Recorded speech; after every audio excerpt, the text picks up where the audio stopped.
नमस्कार दोस्तों। हिंदी पंचांग के अनुसार हर साल भाद्रपद के कृष्ण पक्ष की षष्ठी तिथि को बलराम जयंती मनाई जाती है। देश के विभिन्न भागों में इस हल षष्ठी या बलराम जयंती को अलग अलग नामों से जानते हैं। इसे हल छठ, पिन्नी छठ या खमर छठ भी कहते हैं।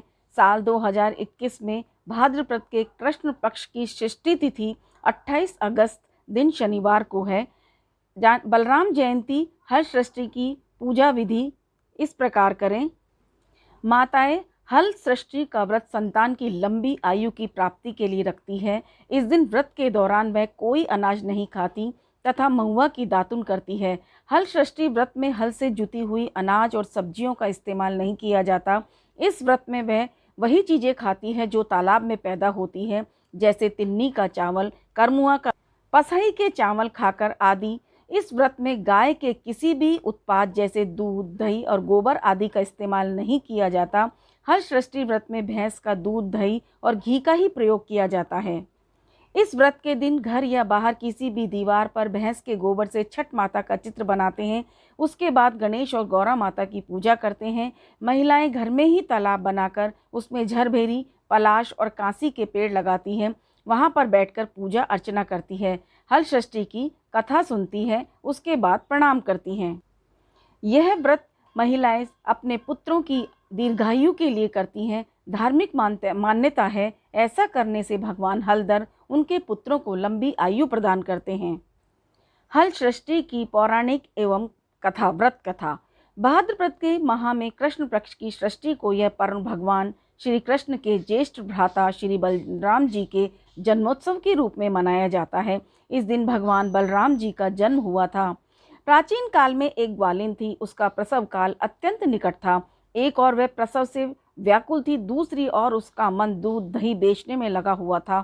उसने सोचा यदि प्रसव हो गया तो गौरस यूं ही पड़ा रह जाएगा।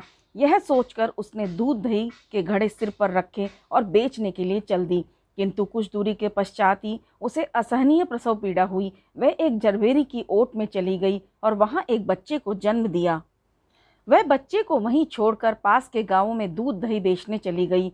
संयोग से उस दिन हल षष्ठी थी। गाय भैंस के मिश्रित दूध को केवल भैंस का दूध बताकर उसने सीधे साधे गांव वालों को बेच दिया। जिस दिन झरबैरी के नीचे उसने बच्चे को छोड़ा था, उसके समीप ही खेत में एक किसान हल जोत रहा था। अचानक उसके बैल भड़क उठे और हल का फल शरीर में घुसने से वह बालक मर गया। इस घटना से किसान बहुत दुखी हुआ, फिर भी उसने हिम्मत और धैर्य से काम लिया। उसने झरबेरी के कांटों से ही बच्चे के फटे हुए पेट में टांके लगाए और उसे छोड़कर वहीं चल दिया। कुछ देर बाद ग्वालिन दूध बेचकर वहां आ पहुंची। बच्ची की ऐसी अवस्था देखकर उसे समझते देर नहीं लगी कि यह सब उसके पाप की सजा है। वह सोचने लगी, यदि मैंने झूठ बोलकर गाय का दूध न बेचा होता, तो गांव की स्त्रियों का धर्म भ्रष्ट न किया होता, तो मेरे बच्चे की यह दशा न होती। अतः मुझे लौटकर सब बातें गाँव वालों को बताकर अपना प्रायश्चित करना चाहिए। ऐसा निश्चय कर वह उस गांव में पहुंची जहां उसने दूध दही बेचा था। वह गली गली घूमकर अपनी करतूत और उसके फलस्वरूप मिले दंड का बखान करने लगी। तब स्त्रियों ने उस स्वधर्म रक्षार्थ और उस पर रहम खाकर उसे क्षमा कर दिया और आशीर्वाद दिया। बहुत सी स्त्रियों द्वारा आशीर्वाद लेकर जब वह पुनः झरबेरी के निकट पहुंची तो यह देखकर आश्चर्यचकित रह गई कि उसका पुत्र जीवित अवस्था में पड़ा है।